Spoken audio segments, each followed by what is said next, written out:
If you were anything like me when you were younger, then you probably remember trying to download free Minecraft.exe on sketchy websites only to end up infecting your computer with about 30 different viruses. All we were trying to do was play some free Minecraft, and instead our Chrome homepage got changed to Bing. Bruh. Who uses Bing? Anyway, there are way worse viruses out there which I would like to talk about in today's video. Welcome to the most dangerous viruses on the internet.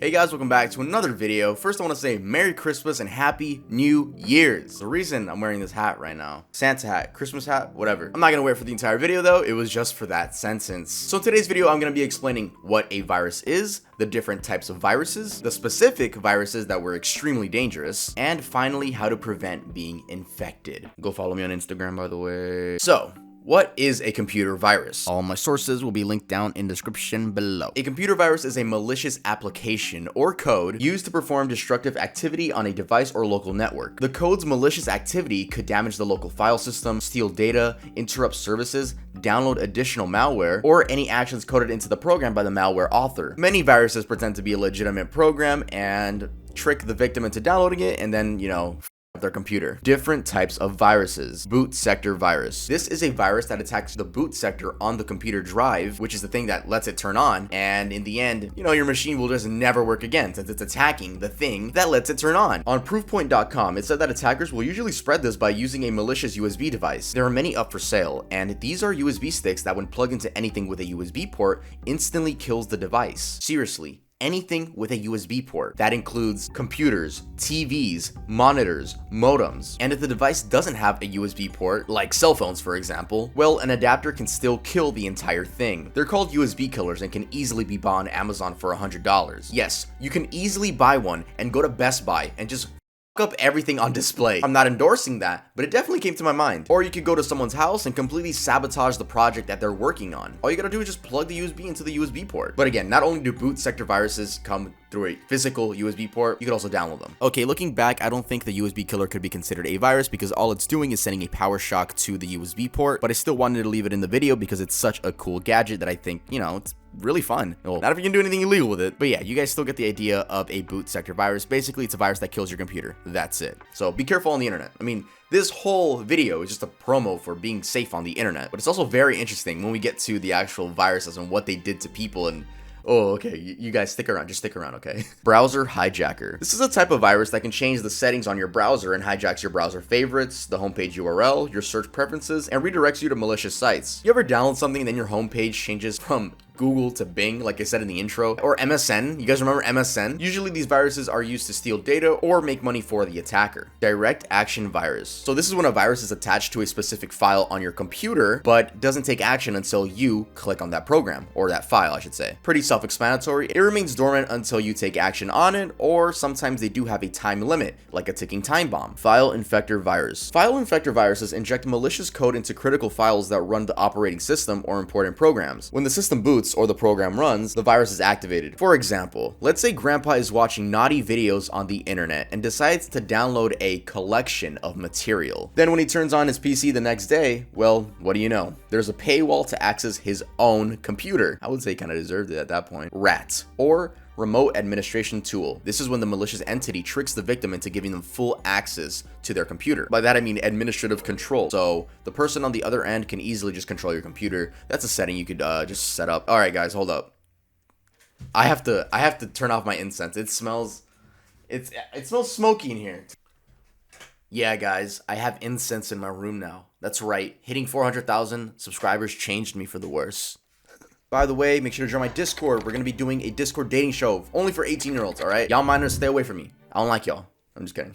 Trojan horse. This is a type of stealth malware that typically gets hidden as an attachment in an email or a free to download file, then transfers onto the user's device. Once downloaded, the malicious code will execute the task the attacker designed it for, such as gain backdoor access to corporate systems, spy on users' online activity, or steal sensitive data. The victim has no idea of this. So these are probably the scariest ones in my opinion, just because you don't have no idea. Someone could just be staring at you through your webcam. Kind of like what our FBI agents do to us already. The violation of privacy, that's That's always the worst, in my opinion. Worms. A computer worm is a standalone malware computer program that replicates itself in order to spread to other computers. It often uses a computer network to spread itself, relying on security failures on the target computer to access it. It will use this machine as a host to scan and infect other computers. So yeah, it's basically a virus that spreads itself without needing a human. It's really interesting. Really cool. I hope you guys can tell that this is probably one of my favorite videos to make, just because I love computers and I love everything about them. So I hope this gets views. I hope you guys like it as well. If you guys like the video so far, make sure to leave a like. Now let's head over to the specific viruses, the entire point of this video. All right, that was just to hype you guys up with the information. Now let's head on to the most dangerous viruses on the internet. ILOVEYOU virus, May 5th, 2000. The ILOVEYOU virus was a worm disguised as an email, and in this email, the subject was "I love you," and the text was "Kindly check the attached love letter coming from me." It made itself seem like a TXT file by adding .txt to the end of it, but in reality was just a virtual basic script that would go into your computer and collect all of your passwords. Not only this, but the virus would send itself out to others by itself, which is why it's a worm. But how many people do you think it sent itself out to? Do you think it was the first 50 people on your contact list? Maybe the first 100, maybe the first 200. No, it was your entire contact list. So when people would download this attachment, it would corrupt files on their computer, collect their passwords, and yeah, it would send itself out to everyone on your contact list. You can see how this spread incredibly quickly, right? The creators use the most vulnerable part of computers, but not only that, they use the most vulnerable part of humans, which is our emotions. Imagine all the people that finally thought someone was confessing their love to them, just to end up breaking their computer. Speaking of the creators, the virus originated in the Philippines and was created by Onel de Guzman and Rionel Ramones. These guys were investigated by the FBI, but due to the non-existence of anti-malware laws at the time, all charges were dropped. Fun fact, since it was a script, all people would have to do is right-click, edit, and then change the script to whatever they wanted, and a lot of malicious programmers really took advantage of this and changed the script a certain way so that whenever this was sent out to people, it would break their computers. This caused an estimated $20 billion in damage. The ILOVEYOU virus has been declared one of the most catastrophic computer viruses ever developed.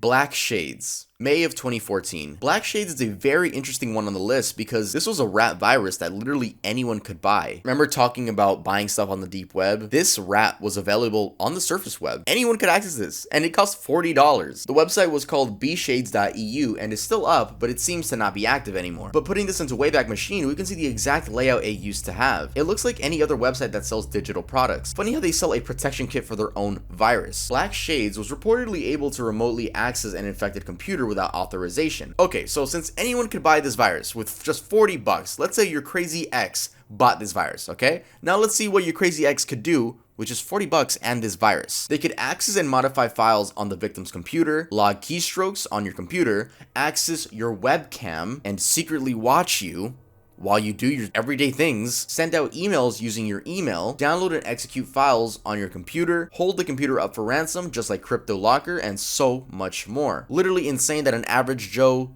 could do this to you. Due to it being easily accessible, over 90 arrests were made, and 24 of those specifically were hackers. So it wasn't that popular in terms of people that bought it, but geez, that's definitely scary. I mean, thank the Lord it was only a few people that knew about this. I can't imagine if it was like 50,000 people that found out about it. Dude, oh my God. We all would have probably been targeted. That's so gross.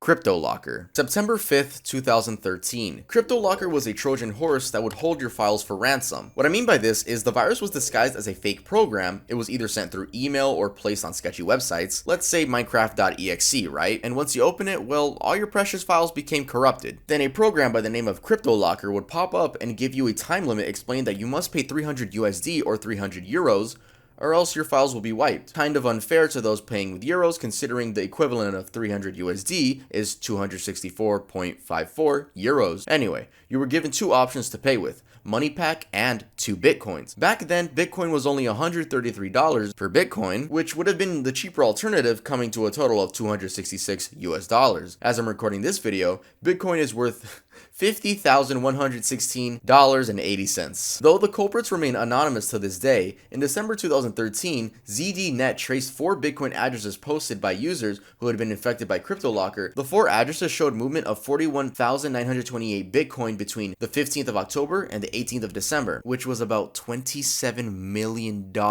at the time, made by these hackers. Just holding people's computers for ransom. These dudes made $27 million by writing code and infecting people, bro. Those 41,928 Bitcoin today are worth $2 billion. So if these dudes never spent that Bitcoin, there's a chance that they're probably billionaires to this day, or at least, 100 millionaires. They could be at the top of the food chain. No one knows. All these billionaires, bro, they could have been the creators of cryptolocker. By the way, I just want to let you guys know that we do have a merch shop where we sell water bottles. We also sell actual shirts. I'm not wearing a shirt right now, but you guys can go check it out. We also have pillows now. Look at that. Earl, the channel logo. Changed my life. If you don't like Earl for some reason, well, first of all, I don't like you. But also, you want my face on a pillow? Don't do anything weird with it. Don't do anything weird with it. You need that morning coffee? You need to smoke that EDP pack? Or, you got Joker Tub on the other end? Sip, sip, sip. Swallow, swallow, swallow. Hey, link in the description to all the merch. Let's move on to the next one. The Morris worm. November 2nd, 1988. The Morris worm made history being the first major virus that not only brought the entirety of the internet down, keep in mind the entire internet was only 60,000 computers at the time, but just for being the first virus/worm in general. Our story starts with a 23-year-old man named Robert Tappan Morris, an extremely smart student out of the world of computers whose father was a computer scientist. Robert grew up learning about coding and computers in general and was absolutely fascinated by the concept. Though the internet, not to be confused with the World Wide Web, had only been created a few years prior, this time frame was enough for him to understand the proper techniques needed in order to manipulate files. All Robert was trying to do was create a program/script that would infect all computers and then report back to him with statistics. He basically was trying to get a map of existing computers. But he ended up creating the internet's first worm that ended up taking the internet down as a whole. Let me explain. You see, when writing this code, Robert messed up on one valuable thing: the ratio. Nope, not that type of ratio. But he wanted to make sure that no user could defend themselves from this worm, so to bypass this, he made sure that there was a 1 in 7 chance that the worm would be transferred again to the same computer. I was a bit confused when reading this, so I'm gonna explain it in the Tuv way. The most simple way I could say it, alright? All these computers were getting infected, right? And they were all trying to infect each other rapidly, even if they were already infected. They were just like, bruh. They were having a party, right? They was having a party. So whenever they came in contact with each other, there was a 1 in 7 chance that they would get the program again. And it was going on so fast that 1 in 7 chance is like nothing. So if the ratio was a lot smaller, let's say 1 in 1,500, there's a chance these computers could have survived. But since they kept re-downloading the program, re-downloading all these computers, right? Then eventually their memories filled up and they were unusable. He broke all computers. And this was spreading like wildfire. Within 24 hours, an estimated 6,000 of the approximate 60,000 computers that were then connected to the internet had been hit. Vital military and university functions slowed to a crawl. Emails were delayed for days. The network community labored to figure out how the worm worked and how to remove it. Some institutions wiped their systems, others disconnected their computers from the network for as long as a week. The exact damages were difficult to quantify, but estimates started at $100,000 and soared into the millions. So let me explain to you guys what it means when viruses caused, money damage, right? I was like, how did it cause that much? Like, what happened? Is it just the value of all the computers that were broken? No, it's actually just the time lost. So, right, if businesses are hit with this computer viruses, that shuts them down, right? So the business shuts down for a week, right? It's the money that they lost during that week. So it's an estimate. It's also a combination of supplies that were lost, like computers, but they're mainly counting the time lost, which is like, bruh, all right, I get it. So the question now is, how was Robert even caught? Well, Robert felt guilt seeing the chaos that he had caused, so he called up a friend and he was like, yo, can you call the New York Times and tell him that you know the creator and that the creator meant no harm? And his friend was like, yeah, I'll do that for you. So his friend called the New York Times and accidentally said his name. Well, not exactly his name, but his initials. And his initials are RTM. So he said RTM in the phone call, right? And the FBI eventually found him and he received a fine. Bro, imagine getting accidentally snitched on by, oh my god. Robert ended up serving probation and was ordered to complete 400 hours of community service. He did not go to prison. In other words, my man beat the case. So yeah, there weren't that many regulations back in the day. I mean, this is 1988 we're talking about. So if you do the same thing now, yeah, your ass is going to jail for a long time. This is a cyber crime we're talking about. Melissa virus, March 1999. Shout out if your name is Melissa and you just got scared that I said your name. So kind of like the I love you virus, the Melissa virus played with people's emotions through emails, sent infected attachments, then sent itself out to the first 50 people on the victim's contact list. The email looked like this. Important message from your name. Here is the document you asked for. And when you open up that document, it would be a list of adult sites with fake usernames and passwords. There were also other versions of the worm that instead of a document sent out JPEGs with names such as sexy.jpg and naked wife. Wow, that's a very interesting name for the file. The virus was not intended to steal money or information, but it wreaked plenty of havoc nonetheless. Email servers at more than 300 corporations and government agencies worldwide became overloaded, and some had to be shut down entirely, including Microsoft. Approximately 1 million emails were disrupted, and internet traffic in some locations slowed to a crawl. Within a few days, cybersecurity experts had mostly contained the spread of the virus and restored the functionality of their networks. The FBI sent out warnings about the virus and its effects. An estimated $80 million for the cleanup and repair of affected computer systems. Finding the culprit did not take long. Thanks to a tip from a representative of AOL, authorities traced the virus back to Smith, who was arrested in northeastern New Jersey on April 1st, 1999. April 1st. He probably thought it was an April Fool's joke. Like, y'all caught me? Yeah, y'all playing, bro. Wait, y'all actually caught me? Smith pleaded guilty in December 1999, and in May 2002, he was sentenced to 20 months in federal prison and fined $5,000. Code Red, July 13th, 2001. Code Red was a virus designed to kill websites, not actual computers themselves. The way this one would work is the worm just attacked multiple websites at once. I'm assuming the creator knew which websites to start off with. The worm would overload these websites with data and replace the site with a text saying, "Welcome to worm.com, hacked by Chinese." And here's the very unique part about it. This virus would generate 99 different IPs and attack any websites that were being hosted by those IP addresses. Though the only vulnerable websites were those running through Microsoft IIS5, which was still a lot, but the ones running Linux's Apache just got attack reports and were like, yo, who the fuck is trying to hack into our website? You know, they just got reports. They weren't attacked. Anyway, the worm attacked 300,000 of the 3 million websites up at the time. Why is it named Code Red? Well, the CIS admin got 2 computer researchers to get on the case, and they decided to name it Code Red because they were both drinking Mountain Dew Code Red while doing their research. The worm caused $2.4 billion in damages, and the attacker or attackers were never caught, and personally, I don't think it was someone from China. I don't think they would have snitched themselves out like that. Maybe they could have. Maybe it's like reverse psychology, but yeah, they were never found. The Roblox virus. The Roblox virus was disguised as Robux Generator 2.0 updated 2018, and tricked kids into thinking that they could buy the in-game currency known as Robux. I'm not gonna lie, I'm guilty of looking up Robux generators when I was like 12, but I was smart enough to not click any. It was just very interesting. Yeah guys, I'm smart. I'm gonna toot my own horn on that one. But those who weren't smart enough would go on those sketchy websites and download a virus. Since it was a Trojan, it would steal your passwords and basically spy on you without you knowing. Remember, Trojans are the stealthy viruses. But yeah, that's it. It was just a Trojan disguised as Robux generator. Covidlock, March of 2020. When COVID-19 began taking over the world and the pandemic had just begun, plenty of people were trying to gather as much information on the virus as possible. Talking about like COVID virus, not like, yeah, y'all know what I mean. But our Android users out there were the ones that really got fucked over. Not only did they take an L by owning an Android device in the first place, I'm just kidding, that's a joke. Some of you guys get offended when I be making Android jokes. Like, bro, take a joke. You're proving us right. Anyway, they were a targeted attack by a fake app known as Coronavirus Tracker. If I'm being honest, it was probably the older people that fell for this. As soon as it starts running, it asks the user to allow it to conduct battery optimization. The ransomware does this to keep itself running in the background and to make sure that the Android does not close the app to optimize battery performance. Once the initial phase is over, the app requests to access the Android's accessibility feature. By integrating accessibility features and services, Android developers can improve the app's usability, particularly for users with disabilities. But it is common for attackers to use this functionality to keep the malware persistent. After the accessibility request, the app asks for administrator privileges, which should raise a red flag to a lot of people. To gain these rights, the app tries to trick the victim by stating that if the admin rights are activated, then the app can notify the user when a coronavirus patient is nearby. Guys, that's not that's not how it works. There will never be an app that can tell you when someone is sick, right? Talking about COVID, talking about the common cold.